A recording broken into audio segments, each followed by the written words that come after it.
I used to cry in the bathroom every time I got my hair cut, and I never told a single soul why. 6 things changed that for me, and 3 of them I was doing to myself every single time I sat in that chair. This video covers 3 haircuts that genuinely take years off a woman over 60, and 3 that quietly add them on, no matter how good the stylist is. I researched the worst style and beauty mistakes and the best fixes for women over 50, so you get real results fast. If you haven't already, hit subscribe. I cover this every week. Part 1. The long blunt bob younger, plus the overlayered shag aging. Here's something almost nobody explains to you before you sit in that chair. Hair gets thinner in diameter as you age, not just shorter in growth cycle. And that single fact is the reason 2 haircuts that look almost identical on a magazine page behave in completely opposite ways on real heads over 60. A blunt, long bob, the kind that hits right at the collarbone with a clean, straight edge, actually tricks the eye into seeing thickness, because all that hair ends at the same line and stacks together visually.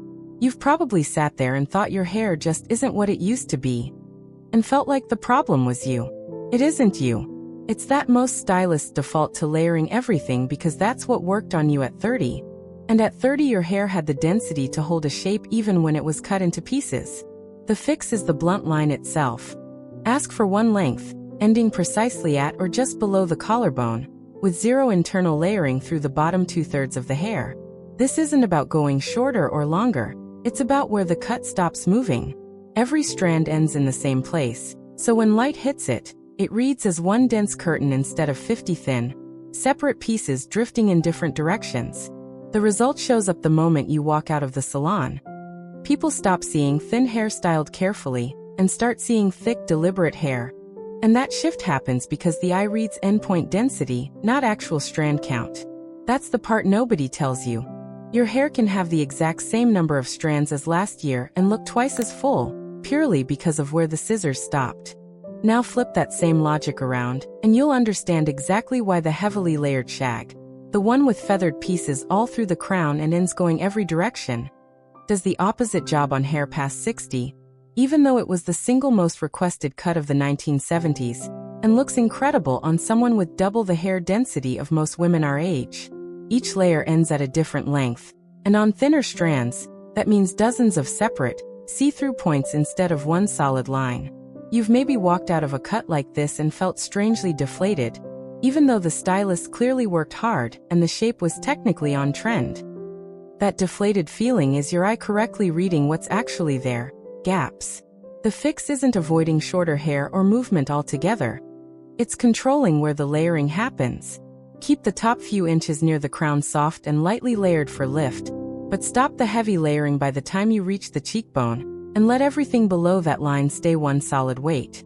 This gives you the lived-in movement at the top that still photographs beautifully, without the strand thinning effect dragging down through the ends where you need the most visual density. Tell your stylist directly. Layer the top third only, blend the rest into one weight. That one sentence changes the entire outcome of the cut. A woman I talked to last month described getting this exact shag at 63, looking in the mirror, and quietly asking the stylist to just buzz it all off, because she felt so much older than she had walked in. And 3 weeks later, with the corrected version, she sent a photo with the caption, "I forgot I had a jawline." So here's the swap in plain terms. Heavy, all-over feathered layers become top-third soft layering with one solid weight below the cheekbone. And that single change is the difference between hair that reads thin and hair that reads deliberate. Up next, the haircut that's quietly making your face look longer than it actually is, and the one that does the exact opposite the moment you walk in the door. Part 2, the soft curtain fringe younger. There's a reason almost every stylist photographs a curtain fringe from the same 3/4 angle. And it's not vanity on their part. It's because this particular fringe is doing something genuinely clever with the geometry of an aging face that most haircuts simply don't attempt. As we get older, the forehead tends to look longer, not because the bone changes, but because the hairline very gradually recedes and softens, adding visible space up top that wasn't there at 30. You've probably noticed your forehead looking bigger in photos lately and assumed it was just lighting or the angle. It's not the angle, it's that extra inch of visible skin doing exactly what extra inch of anything does to proportion. The soft curtain fringe, parted in the center and falling in two soft pieces that frame rather than cover, shortens that visual forehead length instantly, and it does it without the commitment or upkeep of a full, blunt fringe. The how matters here. The pieces should hit somewhere between the eyebrow and cheekbone, never blunt cut straight across, and they should be face framing rather than a solid block. Think soft pieces, not a curtain rod. Ask specifically for long, soft, face framing pieces, point cut not blunt, because fringe alone gets you 100 different results depending on the stylist's interpretation. The result is almost immediate and almost always the same. People start commenting on your eyes specifically, because the framing draws the gaze down, and in rather than letting it travel up across an open expanse of forehead. That's the quiet secret professional colorists and cutters use constantly but rarely say out loud. Face framing pieces don't just add softness. They redirect exactly where a stranger's eyes land first when they look at you. What makes this fringe specifically work for women over 60, rather than just women in general, comes down to one more detail nobody mentions in the tutorials. The part itself needs to sit slightly off-center, not dead center and not a hard side part. A perfectly centered part on thinner, more textured hair tends to show scalp in a straight, obvious line right at the moment you want attention drawn to your eyes, not your part line. An off-center part, even by half an inch, breaks up that straight scalp line visibility and gives the curtain pieces somewhere natural to fall on each side. This is the kind of detail that costs nothing extra at the salon and takes about 30 seconds longer to ask for. But it's the difference between a fringe that looks effortless and one that looks like it's fighting your hair's natural growth pattern. The before and after here is specific. A hard center part with a blunt, straight across fringe becomes an off-center part with soft, point cut, face framing pieces falling just above the cheekbone. Same basic concept, completely different result on a face over 60. That snapback moment. The one where a friend asks, "Did you do something different with your makeup?" When really you just changed where 2 inches of hair fall. Happens because the framing makes your eyes look brighter and more open without touching a single product on your skin. Stick with me, because the next haircut on this list is one that almost every woman over 60 has been told is classic and safe, and it's quietly doing the opposite of what you think it's doing. Part 3: The short, tight, safe pixie aging. This is the one that surprises almost everyone, because it's usually framed as the responsible, low-maintenance, age-appropriate choice. The very short, tightly cropped pixie, cut close to the head on all sides with very little length anywhere. For decades, women were told that short equals modern and long equals trying too hard past a certain age, and that advice, while well-meaning, skipped over an important detail about what short hair actually does to the proportions of a face that's changed shape over 50 or 60 years. You've maybe gotten this cut specifically because someone told you it was the smart choice for your age, and then felt oddly exposed every time you caught your reflection in a shop window. That feeling is real. And it's not vanity. When hair is cut extremely close on all sides with no length anywhere to soften the transition from hair to face, every angle of the jaw, neck, and cheekbone is left fully visible with nothing to ease the eye into it. The fix isn't abandoning short hair altogether. Plenty of women look stunning with short cuts. It's adding length and texture specifically at the crown and through the sides near the jaw, even just an inch or two, so there's some softness bridging hair and skin. Ask for longer through the crown with texture, tapered rather than buzzed at the sides, which keeps the easy, low-maintenance quality of short hair, while giving you back that soft transition zone most short cuts accidentally remove. The change in how you're read by other people is immediate and specific.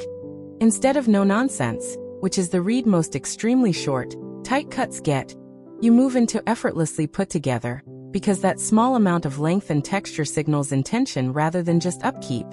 There's a deeper reason this matters specifically past 60, and it has to do with how skin and bone structure shift together over time, not separately.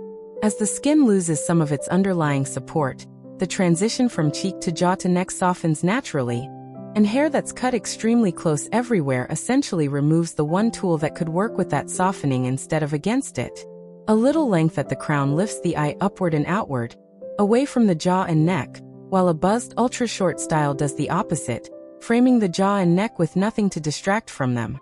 I talked to a woman who'd worn the same tight pixie for almost 8 years because 3 different stylists had told her it was perfect for her face, and the moment she added just 1.5 inches of length with soft texture at the crown, Her own daughter asked if she'd had something done. Nothing had been done except scissors, leaving slightly more hair in exactly the right place. That's the swap. Ultra short, tight to the head all over becomes longer, textured crown with tapered sides. Same low-maintenance spirit, completely different read on a face that's changed shape over the decades. I'll be honest with you. The next one on this list is the haircut I personally got wrong for almost 6 years before anyone told me what I was doing. Part 4, soft layered lob younger, plus all over blunt bangs aging. This is the one I mentioned. And it took me 6 years and a stranger's comment in a grocery store to understand why my hair never quite looked the way I wanted, no matter how often I changed color or product. The soft layered lob, shoulder length, with gentle, face-framing layers built in starting around the chin, works specifically because it hits at the one length that elongates the neck without isolating the face the way very short hair does, and without the heaviness that pure one-length long hair can add past a certain age. You've probably noticed that shoulder-length photos of yourself look noticeably better than either your short hair photos or your long hair photos. And there's a real reason for that, not just preference. The neck is one of the first places where age becomes visible, and hair that ends right at or just past the collarbone visually continues the line of the neck downward instead of stopping abruptly or piling up in a heavy mass. The how here is specific. Ask for layers starting at the chin, softly graduated rather than choppy, ending right between the collarbone and just past it. Not shorter, not longer. Within that narrow length window, the layers should be soft enough to move with you, but not so heavily textured that they thin out the ends the way Part 1's shag did. The result, almost every time, is that people stop commenting on your hair specifically and start commenting on your skin and your eyes, because a well-placed lob removes the visual noise around your face and neck rather than adding to it. That's the quiet thing stylists know but rarely say plainly. The most flattering length isn't usually the most dramatic one. It's the one that does the least visual work to look effortless. Now here's the one that quietly works against almost every woman over 60, even though it's sold constantly as a youthful, fun update. Thick, all-over blunt bangs, cut straight across the entire forehead with no breaks, no layers, no movement. On a 25-year-old face with naturally full brows and a shorter forehead-to-brow ratio, blunt bangs read as bold and graphic. On a face over 60, where skin texture and brow density have both naturally softened, that same hard, straight line tends to read as severe rather than youthful. And it draws attention to exactly the texture changes around the forehead and brow that most women would rather soften, not spotlight. You've maybe tried blunt bangs because a magazine called them instantly youthful, and then spent the next 2 months pinning them back, growing them out, or avoiding certain lighting entirely. That instinct to hide them was your own, telling you something the magazine didn't account for. The fix, if you want bangs at all, is moving towards soft side-swept, slightly longer pieces that graze rather than cut straight across. The same point cutting technique from Part 2's curtain fringe, just applied across more width. The before and after is precise. Thick blunt, straight across bangs become longer, side-swept, point-cut pieces that brush rather than slice across the forehead. And here's the admission underneath all of this. I wore the blunt version for 6 years because I genuinely believed bold meant younger, when the entire time, softer was the thing actually doing the youthful work. You now know exactly which 3 cuts work with a face that's changed over 60 years, and which 3 quietly work against it. And more than that, you know the actual sentences to say in the chair to get the right version of each one. That's not luck, and it's not genetics, it's information almost nobody hands you before you sit down with the scissors. So tell me, which one of these 6 surprised you the most, the curtain fringe, the tight pixie, or something else entirely? Next week I'm breaking down the 3 colors that are quietly aging women over 60, and the 2 nobody's talking about yet. Like this video, subscribe to Timeless Wisdom Path, and I'll see you in the next one.